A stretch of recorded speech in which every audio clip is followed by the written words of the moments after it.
My daughter opened a gift from my parents, froze, then whispered, "What is this?" When I looked inside the box, my blood ran cold.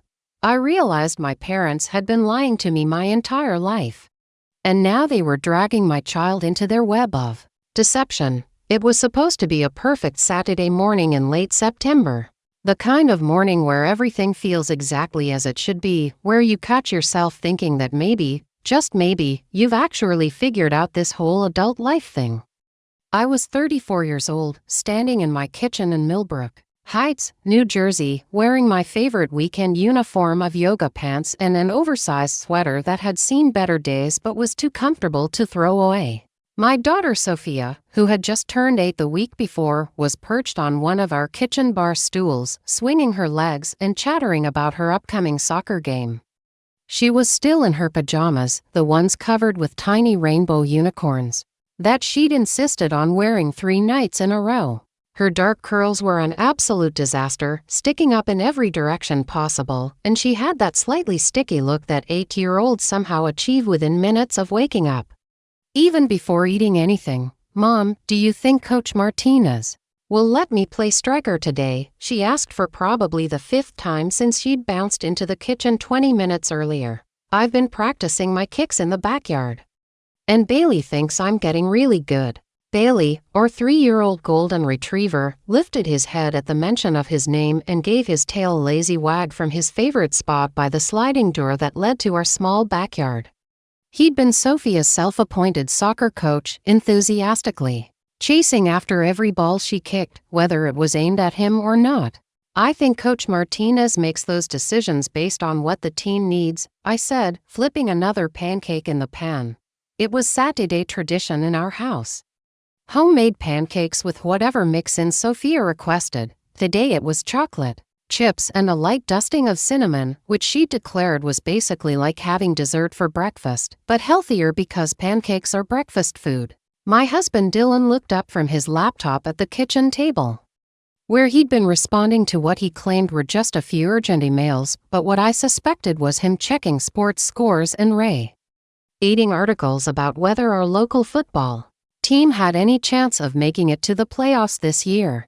"Soph, remember what we talked about," he said, adjusting his reading glasses. "It's about being a good teammate, not just about which position you get to play." Dylan was the calm, measured one in our family. At 36, he had this way of making everything seem manageable, even when I was spiraling about parent-teacher conferences or whether Sophia was eating enough vegetables or if we were saving enough for her college fund. He worked as a software engineer for a company in Princeton, which meant he could work from home most days.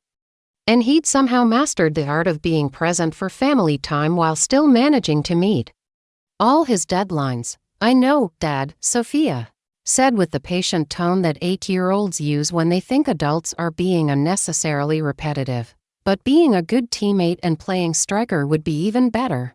I laughed, sliding the pancakes onto a plate and adding a careful drizzle of maple syrup. "Here you go, soccer superstar. Fuel up for your big game."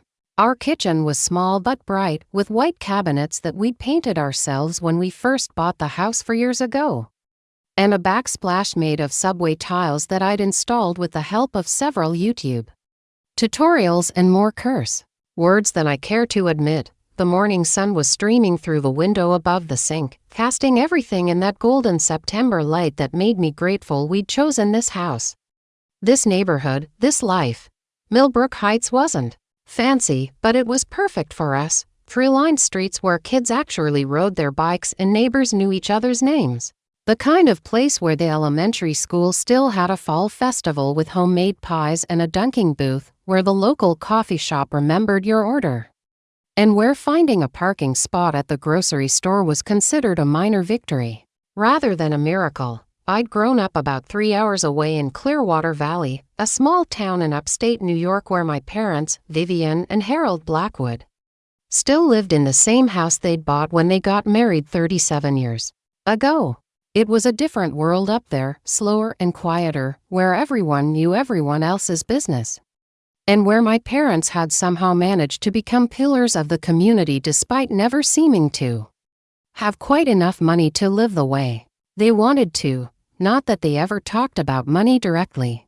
The Blackwood family didn't discuss finances the way we didn't discuss politics or religion, or why my father sometimes came home late smelling like something other than his usual cologne. We just didn't. It was an unspoken rule, like not wearing white after Labor Day or not asking my mother about her headaches that seemed to require long naps and closed bedroom doors.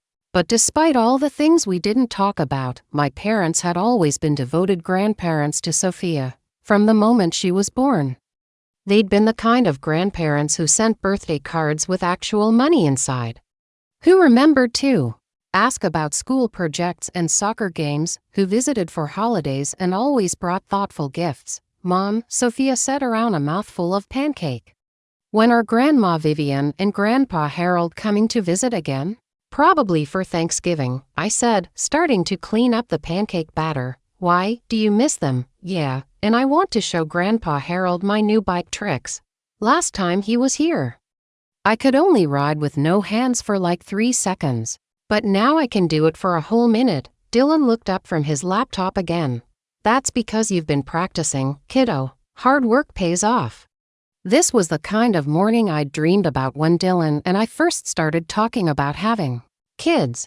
Back then, we were living in a tiny apartment in downtown Princeton, both of us working too many hours and eating too much takeout.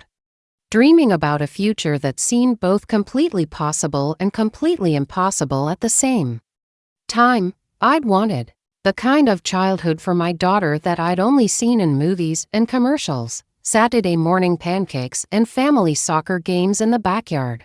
A house where her friends would want to hang out, where she'd feel safe bringing home whatever boy she developed a crush on. Where she'd never have to wonder if her parents loved each other or if there was enough money for the things she needed. Not that my childhood had been terrible. My parents had loved me in their way. They'd provided for me, made sure I had clothes and food and a roof over my head. They'd come to school plays and science fairs, had helped me with homework when they could, had celebrated my achievements and comforted me when things didn't go my way. But there had always been this undercurrent of tension in our house, conversations that stopped when I walked into the room. Phone calls that my mother took in hushed tones while standing in the pantry, bills that appeared on the kitchen counter and then disappeared just as quickly. My father working late or going on business trips that seemed to happen more frequently when things were particularly stressful. I'd promised myself that Sophia would never have to navigate that kind of uncertainty. Dylan and I talked about everything, sometimes to the point where he joked that I'd inherited my mother's tendency to overthink, but in the opposite direction. Where my family had solved problems by not talking about them, I wanted to solve them by talking about them until they were completely exhausted. Mom, you're doing that thing again, Sophia said, interrupting my mental spiral. What thing? That thing where you stare at the dishes but you're not actually washing them. You're thinking too hard about something, Dylan chuckled. She's got your number, babe. I realized I'd been holding the same mixing bowl for probably 2 full minutes, just staring out the window at our neighbor's garden. Mrs. Chen had the most beautiful late-season roses, deep red ones that somehow managed to look elegant even as they were preparing for winter. Sorry, sweetheart. I was just thinking about how nice this morning is, and it really was nice. The kind of nice that made me want to take a mental photograph. To somehow preserve this exact moment when my biggest concern was whether we had enough orange juice for tomorrow morning and whether I remembered to put Sophia's soccer cleats in the car. The house was quiet except for the sounds of our family Saturday morning routine. Sophia was humming while she ate, some song from a Disney movie that had been stuck in her head for the past week. Dylan was typing occasionally, probably responding to his colleague who seemed to think that weekends were just regular workdays that happened to fall on different calendar days. Bailey was making those little sleep sounds that dogs make when they're dreaming about chasing squirrels or tennis balls or whatever it is that golden retrievers dream about. Our neighborhood was waking up around us. I could hear the distant sound of someone starting a lawnmower. Probably Mr. Rodriguez next door, who treated his lawn like it was going to be featured in Better Homes and Gardens, somewhere down the street. Kids were laughing and shouting, probably playing in the small park at the end of our block where Sophia had learned to ride her bike and where she'd made her first real friend. A girl named Chloe who lived 2 streets over and shared Sophia's enthusiasm for unicorns and soccer. "Hey Mom," Sophia said, "do you think when I'm a grown-up, I'll live in a house like this one?" "What do you mean, sweetheart?" "Like, with a kitchen where I can make pancakes for my kids. And a backyard where they can play with their dog." My heart did that thing it sometimes did when Sophia said something that reminded me that she was paying attention to everything, absorbing our life and deciding what parts of it she wanted to carry with her into her own future. "I hope you get to live exactly the kind of life that makes you happy," I said. "Whether that's a house like this one or something completely different, but this house makes you happy, right? Like, you and Dad chose this house because you wanted to be happy here." Dylan closed his laptop and looked at both of us with that expression he got when Sophia said something that was simultaneously wise and heartbreaking. "We chose this house because we wanted to build a life here with you. And yeah, it makes us very happy." Sophia nodded solemnly, like she was filing this information away for future reference. "Good. I like it when you're happy." These were the moments that made me grateful for all the choices Dylan and I had made to get here. The decision to leave the city, to buy a house we could actually afford rather than stretching for something bigger and more impressive. The choice to prioritize time over money. Family dinners over fancy restaurants, soccer games over weekend. Getaways to places we'd only want to visit to post photos on social media.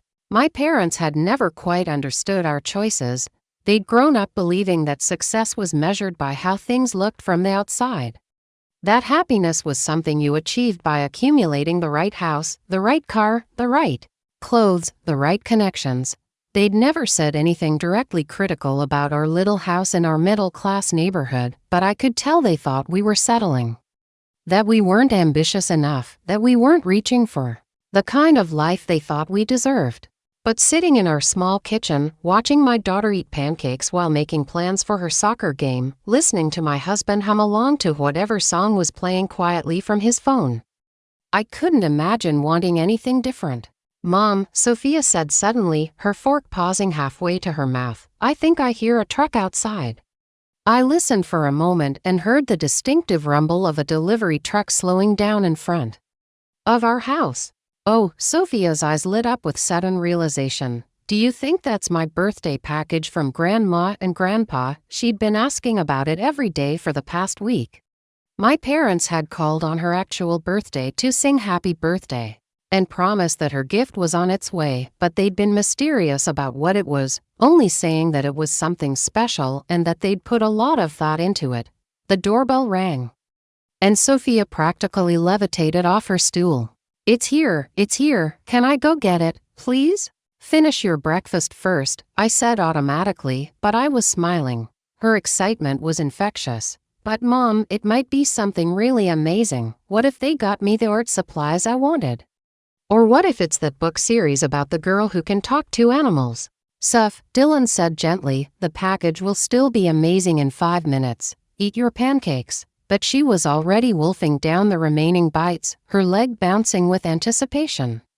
The delivery truck was pulling away from our curb, which meant the package was sitting on our front porch, waiting. Okay, I'm done," she announced, jumping down from her stool and running toward the front door.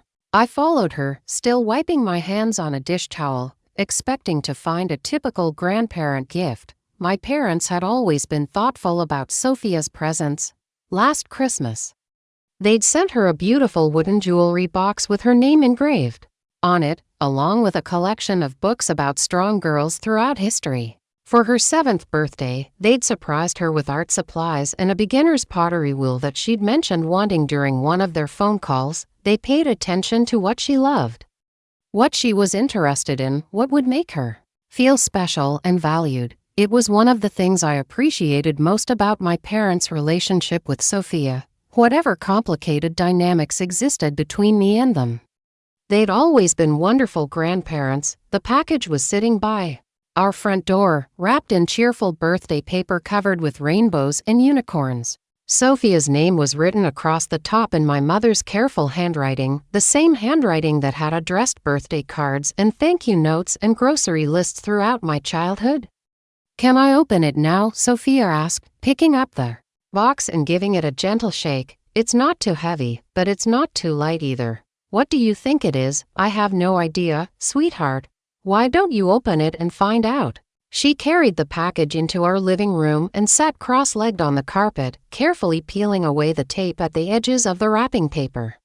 Sophia was always methodical about unwrapping presents, the complete opposite of kids who tore through wrapping paper like it was on fire. She liked to preserve the paper, to take her time, to savor the anticipation. Dylan joined us, settling onto the couch with his coffee mug, and I sat on the floor next to Sophia, curious to see what my parents had chosen for her this year. "Here we go," Sophia said, lifting the lid of the box that had been hidden under the wrapping paper. And that's when everything changed. That's when my perfect Saturday morning shattered into 1,000 pieces, and I realized that everything I thought I knew about my family, about my parents, about the life I'd built to protect my daughter from the very thing that was now sitting in a box in our living room, was about to come crashing down around us. But in that moment, watching Sophia's face change from excitement to confusion to something that looked almost like fear, I had no idea how deep this was going to go, or how many lies I was about to uncover. All I knew was that my 8-year-old daughter was staring into a box that my parents had sent her, and she was whispering, "Mom, what is this?" At first, I didn't understand what I was looking at. My brain couldn't process what was inside that innocent. Our neighborhood was waking up around us. I could hear the distant sound of someone starting a lawnmower.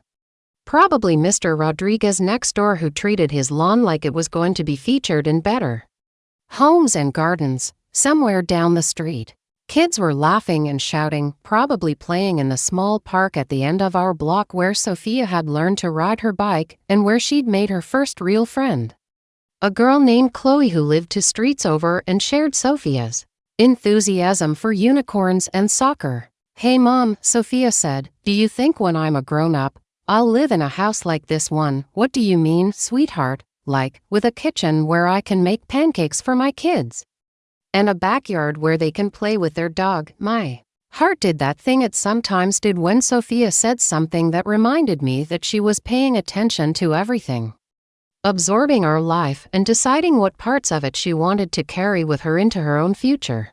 "I hope you get to live exactly the kind of life that makes you happy," I said. "Whether that's a house like this one or something completely different, but this house makes you happy, right? Like, you and Dad chose this house because you wanted to be happy here." Dylan closed his laptop and looked at both of us with that expression he got when Sophia said something that was simultaneously wise and heartbreaking.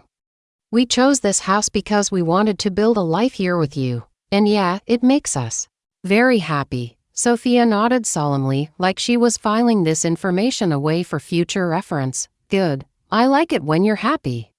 These were the moments that made me grateful for all the choices Dylan and I had made to get here.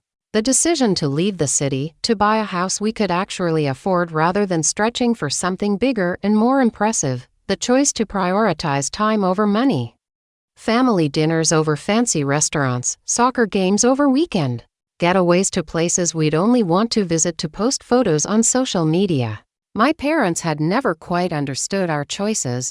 They'd grown up believing that success was measured by how things looked from the outside, that happiness was something you achieved by accumulating the right house, the right car, the right clothes. "Mom," Sophia's voice seemed to be coming from very far away. "Why is your baby paper in my birthday box?" Baby paper? That's what she'd called birth certificates ever since Dylan and I had to dig ours out of our file cabinet when we were applying for Sophia's passport last year. She'd been fascinated by the idea that there was official paperwork proving she was born, that somewhere in a government office, someone had written down the exact moment she came into the world. I'm not sure, sweetheart," I said, my voice sounding strange even to my own ears. "Maybe Grandma and Grandpa wanted to show you what a birth certificate looks like for a school project or something." But even as I said it, I knew that didn't make sense. Why would they send my birth certificate for a school project? And why would they put it in Sophia's birthday box without any explanation? I looked more closely at the document in my hands, scanning the information that should have been familiar but somehow wasn't. There was my birth date, correct. There was the hospital in Clearwater Valley where my mother had always told me I was born. There were my parents' names, Vivian and Harold Blackwood, listed as mother and father. But something was wrong. Something was off in a way that made my skin feel too tight and my heart beat just a little too fast. What else is in the box? Dylan asked, and I realized that in my confusion over the birth certificate, I'd completely forgotten that there might be other things in Sophia's gift. Sophia reached back into the box and pulled out what looked like a small photo album, the kind with a clear plastic cover that you could slide pictures into. It was old, maybe from the 1980s based on the design, with a faded floral pattern around the edges. "This is pretty," she said, opening it to the first page. "Oh, look, there are pictures of you, Mom." She held up the album so I could see, and there I was, or at least I thought it was me, a baby, maybe 6 months old, sitting in someone's lap, in what looked like a hospital or doctor's office. The photo was black and white, slightly grainy, but the baby in the picture had the same dark hair and big eyes that Sophia had inherited from me. But I'd never seen this picture before in my life. "That's strange," I said, trying to keep my voice light for Sophia's sake. "I don't remember Grandma and Grandpa having these pictures." Dylan stood up from the couch and came to sit on the floor next to us. "Maybe they found them when they were cleaning out some old boxes. You know how parents are always discovering things they forgot they had." That made sense. That was probably exactly what had happened. My parents were always going through old closets and storage areas, finding forgotten treasures from my childhood that they'd then send to Sophia with stories about what I was like when I was her age. Sophia turned to the next page in the album, and there were more pictures. Me as a toddler, wearing a little dress I didn't recognize, standing next to a Christmas tree that wasn't in my parents' house. Me at what looked like a birthday party, surrounded by children I'd never seen before, in front of a house that definitely wasn't the one I'd grown up in. "Mom, why don't I recognize any of these places?" Sophia asked, echoing the question that was forming in my own mind. "Maybe they're from before we moved to Clearwater Valley," I suggested, though that didn't make sense either. My parents had lived in the same house my entire life. They'd bought it when they got married, moved in when my mother was pregnant with me, and had never left. Sophia continued flipping through the album, and each page brought more confusion. There I was, maybe 3 or 4 years old, playing in a backyard that looked nothing like the one behind my childhood home.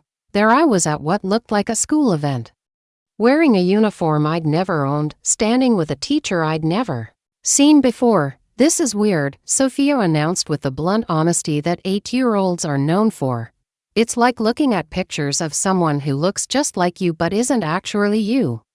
Dylan took the album from her and studied one of the pictures more closely. "These do look like they were taken somewhere else," he said carefully. "The houses, the backgrounds, even the way the photos are developed, it's like they're from a different place entirely."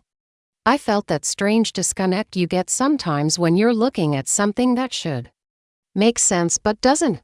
Like when you walk into a room and forget why you came there, or when you hear a song that sounds familiar but you can't place where you've heard it before. "Maybe there's a note or something else in the box that explains this," I suggested, though part of me was starting to suspect that any explanation was going to be more confusing than helpful. Sophia reached into the box one more time and pulled out a small envelope, the kind that might contain a greeting card. My mother's handwriting was on the front. "For our sweet Sophia on her 8th birthday." Finally, Sophia said, tearing open the envelope. "Maybe this will tell us what all this stuff is for." But when she unfolded the card inside, her face scrunched up in confusion again. "Mom, this doesn't make sense either." She handed me the card, and I read my mother's careful handwriting. "Dearest Sophia, now that you're 8 years old, we thought you were old enough to know some special family history. These pictures and documents belong to your mommy from a very special time in her life before she came to live with us in Clearwater Valley. We hope you'll ask her to tell you all about it. Love." Grandma Vivian and Grandpa Harold. P.S. There are more boxes in the attic if she's ready to remember. I read the note 3 times, each time hoping that the words would somehow rearrange themselves into something that made sense. But they didn't. If anything, they made even less sense. Before she came to live with us, Dylan repeated, reading over my shoulder. What does that mean? I shook my head, genuinely at a loss. I have no idea. I've lived with my parents my entire life. I was born in Clearwater Valley. I grew up in their house. I went to school there. There was no before I came to live with them, but even as I said it, I felt a strange tugging sensation in the back of my mind, like there was something important I was forgetting, something hovering just at the edge of my memory that I couldn't quite grasp. Sophia was looking back and forth between Dylan and me with the expression she got when the adults in her life were failing to make sense of something that seemed important. So these pictures aren't really of you, she asked. They are of me, I said slowly. I mean, that's definitely what I looked like when I was little, but I don't remember any of these places or people. But how can you not remember? You're in all the pictures. That was the question, wasn't it? How could I be in dozens of photographs, clearly happy and healthy and surrounded by people and places, and have no memory of any of it? Dylan was studying the birth certificate again, running his finger along the edges like he was looking for something specific. This birth certificate, he said quietly, something about it feels off. What do you mean? I don't know exactly. Maybe it's just that it's older than I expected, or maybe. He paused, frowning. Have you ever actually seen your birth certificate before? No, my parents always said it was lost when the county records office flooded. They said all the records from that year were destroyed, but if it was destroyed, how do they have it now? I felt that sick feeling you get when you realize you've been telling yourself a story that doesn't add up. When you understand that something you've always accepted as truth might not be true at all. Maybe they found a copy somewhere, I suggested weakly, but Dylan was shaking his head. And all these pictures of you in places you don't remember, with people you've never seen, during what looks like years of your life that you somehow have no memory of. Sophia was listening to this conversation with the rapt attention she usually reserved for bedtime stories, except this wasn't a story. This was our life. And suddenly it felt like we were all characters in a book where someone had ripped out half the chapters. Mom, she said quietly, are you sure you don't remember any of this? I looked at the photographs spread out on our living room floor, at the birth certificate with my name on it, at the note from my parents suggesting that there was some significant part of my life that I'd somehow forgotten or never known about, and for the first time, I wondered if the perfect childhood I remembered, the stable, loving family I'd grown up with in Clearwater Valley, might not be the whole story after all. I don't remember, I said finally. But maybe it's time I found out why.